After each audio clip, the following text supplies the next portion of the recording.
सुप्रभातम। पिछला जो मैंने वीडियो डाला था उसमें द्वितीय पाठ मैंने पढ़ाया था। आज द्वितीय पाठ के प्रश्नोत्तर पर चर्चा करेंगे। द्वितीय पाठ है बिलस्य वाणी न कदापि मे श्रुता। इसमें हम लोगों ने इसकी कथा पढ़ी थी और आज इसके प्रश्नोत्तर पे डिस्कस करेंगे। पहला प्रश्न है एक पदेन उत्तरम लिखता। एक पदेन उत्तरम लिखता अर्थात एक पद में उत्तर लिखना है ना। तो पहला प्रश्न है सिंहस्य नाम किम, यानी सिंह का नाम क्या है, क्या था। तो खर नखरः, सिंहस्य नाम खर नखरः। दूसरा प्रश्न गुहायाः स्वामी कः आसीत्। गुहायाः स्वामी कः आसीत्। गुहायाः यानी गुफा, स्वामी गुफा का स्वामी कः आसीत् कौन था। तो गुफा का स्वामी कौन था, दधिपुच्छः, दधिपुच्छः। तीसरा सिंहः कस्मिन् समये, सिंह किस समय में, कब गुहायाः समीपे आगतः, सिंह गुफा के समीप कब आया। तो हम लोगों ने कथा में पढ़ा था कि दिन भर घूमता रहा भूख प्यास से, सूर्यास्त के समय गुफा के समय आया, समीप आया था, है ना। तो इसलिए सिंह कस्मिन् समय गुहायाः समीपे आगतः, सूर्यास्त समये, सूर्यास्त समये। हस्तपादादिकाः क्रियाः केषां न प्रवर्तन्ते। हस्तपादादि क्रियाः केषां न प्रवर्तन्ते। इसका हो गया भय संत्रस्त मनसाम, भय संत्रस्त मनसाम। उसके बाद है गुहा केन प्रतिध्वनिता। जो गुफा थी वो किसके द्वारा प्रतिध्वनित हो गई, किसकी आवाज गुफा में गूंज गई, कैसे क्या प्रतिध्वनित हुआ गुफा में। तो सिंह उच्च गर्जनेना।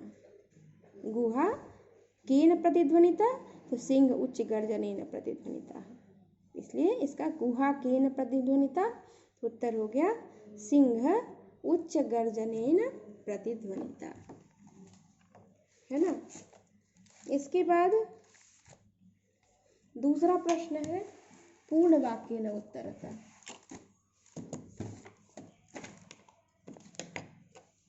पूर्ण वाक्येन उत्तरता में पहला प्रश्न है खर नखरः कुत्र प्रतिवसति स्म। खर नखरः कुत्र प्रतिवसति स्म, यानी खर नखर कहाँ रहता था। तो कुत्र का हो गया कहाँ।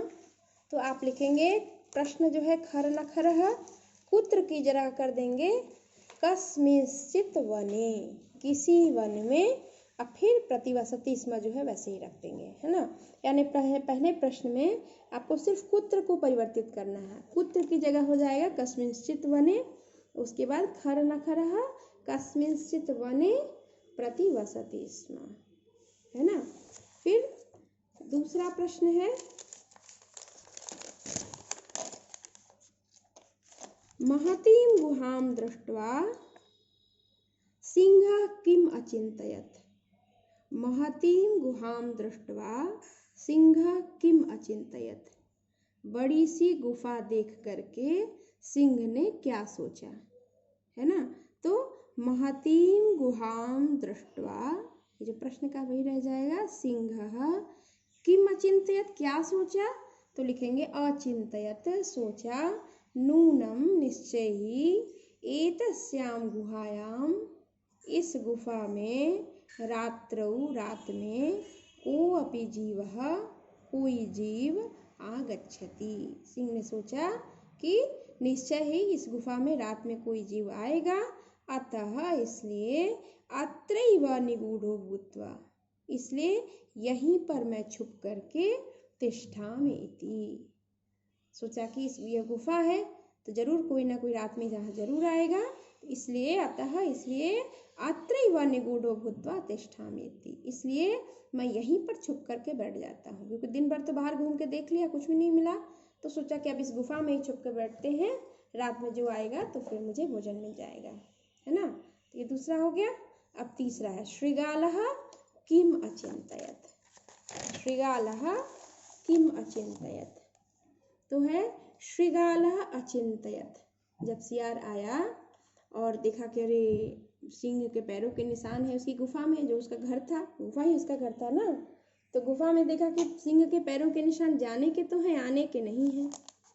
तो इसलिए वही है श्रृगालः किम अचिंतयत्। श्रृगाल ने क्या सोचा, तो श्रृगालः अचिंतयत् अहो विनष्टोऽस्मि।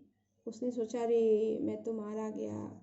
नूनम निश्चय ही अस्मिन् बिले, इस बिल में यानी यहाँ गुफा के लिए आया है, सिंह अस्ति इति, इसमें निश्चय ही सिंह है, इति तर्कयामि। यहाँ अस्ति इति है, मैंने अस्ति प्लस इति अस्ति इति तर्कयामि, ऐसा मैं सोचता हूँ। क्योंकि और तत्किं करवाणी, सोचने लगा कि अब क्या करना चाहिए। यही सोचा कि अब हमें क्या करना चाहिए, अब तो मेरी गुफा में सिंह बैठा है तो मुझे क्या करना चाहिए, यही बैठ के सोच रहा था। उसके बाद है श्रृगालः कुत्र पलायितः। श्रृगाल कहाँ भाग गया। तो हम लोगों ने पढ़ा था ना कि दूर से ही खड़ा होकर बोलना शुरू किया, दूर खड़ा रहा क्योंकि यदि शेर होगा तो भाग जाएंगे। तो वही श्रृगालः कुत्र पलायितः, श्रृगाल कहाँ भाग गया, तो श्रृगालः दूरम पलायितः। श्रृगाल बहुत दूर वहां से भाग गया ताकि शेर उसे पकड़ ना सके। उसके बाद गुहा समीपम आसमागत्य, गुहा के समीप आकर के श्रृगालः किम पश्यति।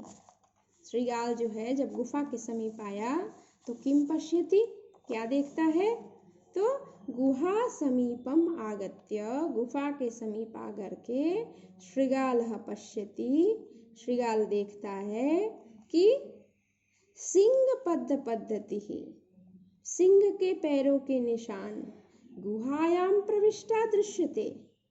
सिंह के पैरों के निशान गुफा में प्रविष्ट होते हुए तो दिख रहे हैं, गुफा के अंदर जाते हुए दिख रहे हैं। न च बहिरागता, लेकिन जो उसके पैरों के निशान है न च बहिरागता, और बाहर आते हुए नहीं दिख रहे हैं। तो यही है गुहा समीपम आगत्य श्रृगालः किम पश्यति।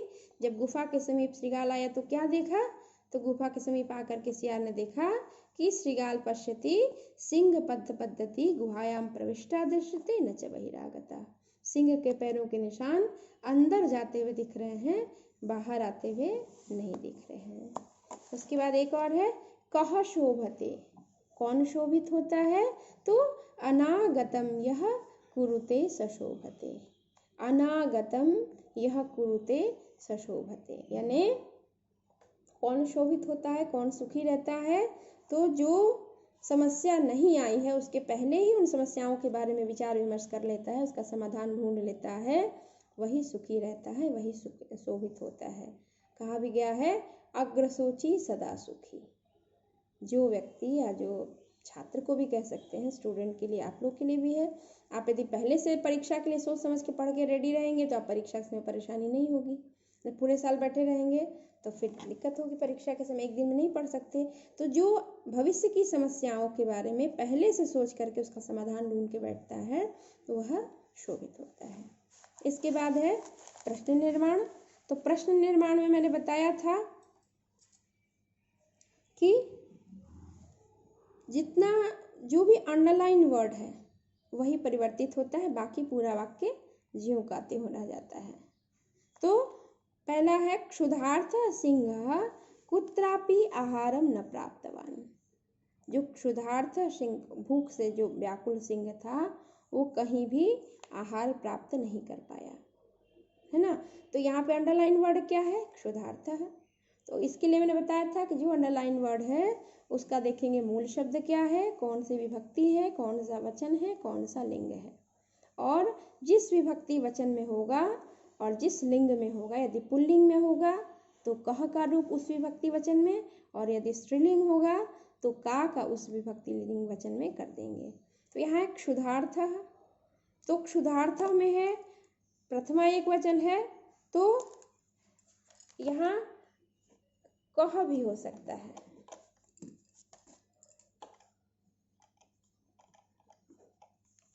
कह सिंह भी हो सकता है। कह सिंह कुत्रापि आहारम न प्राप्तवान। और नहीं, एक और है कीदृशः। कीदृशः माने कैसा। तो जहाँ भी किसी के गुणों को बताया जाए, किसी विशेषता को बताया जाए, जैसे लंबा, छोटा, मोटा, पतला, तो वैसे स्थानों में भी वहाँ कीदृशः, कीदृशः माने कैसा। जैसे बालकः कीदृशः, उत्तमः, उत्तम गुण बता रहे हैं, बालक कैसा है, उत्तमः बालकः, कीदृशः बालकः, उत्तमः बालकः। तो वैसे ही यहाँ पे भी हो सकता है कि सिंह कीदृशः आसीत्, सिंह भूखा था, तो इसी तरह हो गया। लेकिन यहाँ कह भी कर सकते हैं, क्योंकि कह सिंह, कौन सिंह कहीं भी प्राप्त नहीं किया, तो यहाँ कह भी हो सकता है और कीदृशः भी हो सकता है। कुत्रापि आहारम न, कहीं प्राप्त नहीं किया। यहाँ पे बस ये ध्यान देना है कि बस यही वर्ड बदलेगा, ये शब्द, बाकी सब ज्यों का त्यों रहेगा, लेकिन आपको पूरा वाक्य लिखना है। उत्तर में पूरा वाक्य लिखेंगे। दूसरा है दधिपुच्छः नाम शृगालः गुहायाः स्वामी आसीत्, है ना। तो दधिपुच्छः नाम, तो दधिपुच्छ नाम का हो जाएगा ना, तो इसलिए किम नाम शृगालः गुहायाः स्वामी आसीत्, किस नाम, या कस्य नाम भी हो सकता है, किस नाम का शृगाल, है ना। तो ये हो गया किम नाम शृगालः गुहायाः स्वामी आसीत्। इसके बाद तीसरा है एषा गुहा स्वामिनः सदा समाह्वानं करोति। यहाँ स्वामिना में अंडरलाइन है। स्वामिना जो है षष्ठी एक वचन है, पुल्लिंग शब्द है, तो इसलिए पुल्लिंग में कह का षष्ठी एक वचन क्या होता है, कस्य, तो इसलिए हो गया एषा गुहा कस्य सदा आह्वानं करोति। उसके बाद है भय संत्रस्त मनसां हस्तपादादिका क्रिया न प्रवर्तन्ते। यहाँ हस्तपादादिका क्रिया है। अब कौन सी क्रियाएं, कैसी क्रियाएं, तो हस्त पैरों की क्रियाएं, है ना। तो यहाँ हो गया कासाम क्रियाः न प्रवर्तन्ते, किनकी क्रियाएं, यानी हाथ पैरों की क्रियाएं। और अंतिम है आह्वानेन शृगालः बिले प्रविश्य, यहाँ बिले में अंडरलाइन है। आह्वानेन शृगालः बिले प्रविश्य सिंहस्य भोज्यं भविष्यति। अब यहाँ बिले में अंडरलाइन है। बिल क्या है, सप्तमी एक वचन है, तो षष्ठी एक वचन में क्या होगा, कस्मिन भी हो सकता है, और नहीं तो कहीं यदि स्थान वगैरह के लिए आता है बात चर्चा, तो वहाँ कुत्र का भी प्रयोग होता है। तो इसलिए हो गया आह्वानेन शृगालः कुत्र प्रविश्य सिंहस्य भोज्यं भविष्यति। मुख्य रूप से आपको ध्यान देना है जो अंडरलाइन वर्ड है उसी में परिवर्तन होता है। अब परिवर्तन क्या है, कैसे, ये मैंने प्रश्न निर्माण के क्रम में एक बार बताया भी था, समझाया भी था पिछली क्लास में भी, तो इसलिए उसको याद करके और अभी जो मैंने बताया इस हिसाब से इसको कर लेना है। ठीक है, अभी तो एक एक का आंसर भी मैंने बता ही दिया। चलिए इसके आगे है घटनाक्रमानुसारम।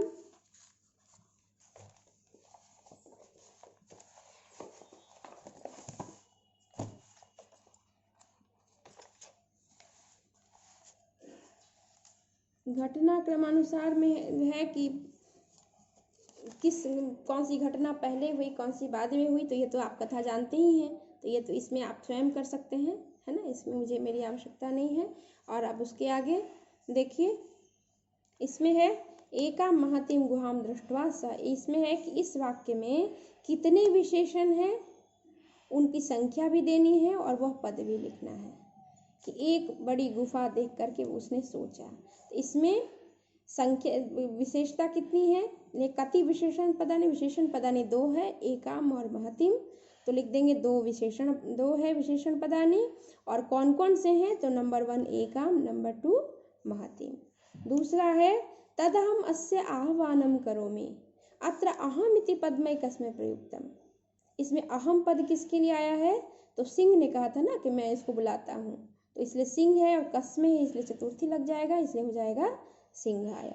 यदि है यदि त्वं माम न आह्वयसि अस्मिन् वाक्ये कर्तृपदम किम, इस वाक्य में कर्तृपद ढूंढना है, तो इस वाक्य में कर्तृपद है त्वम, क्योंकि क्रियासी है, आह्वयसी है, तो इसलिए कर्तृपदम हो जाएगा त्वम। और यहाँ फिर है सिंह पद पदति गुहायाम प्रविष्टा दृश्यते, इसमें क्रियापद क्या है? दृश्यते। और यहाँ है वनेत्र संस्थस्य समागता जरा, इस वाक्य में अव्यय पद क्या है? तो वने प्लस अत्र वनेत्र, यहाँ अत्र जो है वो अव्यय पद है। ठीक है। इसके बाद एक ये कथा है, इसमें ये जो अव्यय दिया गया है वही लिखना है। जैसे पहले एकस्मिन वने कश्चन, कोई, व्याधः जालम विस्तीर्य, जाल बिछा करके, स्थितः, कहाँ स्थितः? दूरे स्थितः, दूर में स्थित हो गया। क्रमशः आकाशात् सपरिवारः कपोतराजः, आकाश से कबूतरों का राजा जा रहा था अपने परिवार के साथ। तो आगच्छत, आया, कहाँ? नीचे ही आगच्छा, नीचे आ गया। उसके बाद यदा, यहाँ यदा करेंगे, यदा कपोताः तंडुलान अपश्यन, और उन कबूतरों ने क्या देखा? नीचे चावल के दाने देखे। तो जब उन लोगों ने चावल का दाना देखा, तदा, तब, तेषाम लोभ हो जाता है, उनको चावल का दाना देख के लालच आ गया, खाने का मन हो गया। परम राजा सहमता नाशीत, लेकिन राजा सहमत नहीं था। राजा ने कहा कि नहीं, यह चावल नहीं खाना चाहिए। तस्य युक्ति ही आसीत, राजा ने यह तर्क दिया कि यहाँ पे करेंगे यदि, यदि वने कोपि मनुष्य नास्ति, यदि वन में कोई मनुष्य नहीं है, कुतः तंडुलानां संभवः, जब कोई मनुष्य यहाँ नहीं है तो फिर चावल का दाना कहाँ से आ गया? तो इसलिए हमें चावल नहीं खाना चाहिए। तर्हि राज्ञः उपदेशम अस्वीकृत्य, लेकिन कबूतर लोग जो थे वो राजा का उपदेश अस्वीकार कर लिए, नहीं माने। कपोताः तंडुलान खादितुम प्रवृत्ताः, और वह चावल का दाना खाने के लिए प्रवृत्त हो गए। जाले परम निपतिताः, लेकिन तो शिकारी ने दाना डाला था और जाल बिछाया था, तो सब वो जाल में फंस गए। अतः उक्तम च सहसा विदधीत न क्रियाम, बिना सोचे समझे हमें कोई काम नहीं करना चाहिए, है ना। तो इस तरह से पाठ 2 भी आपका हो गया। अब अगले क्लास में उसके आगे बढ़ेंगे, व्याकरण पढ़ाना है, और भी चीज़ें जो सिलेबस है उसको करेंगे। तो इस तरह से, और आप असाइनमेंट देख लीजिएगा, मैंने असाइनमेंट दे दिया है, उसको करके आप उसमें डालिएगा ताकि मैं आपका देख सकूं, और ये कंप्लीट कर लीजिएगा। ठीक है, धन्यवाद।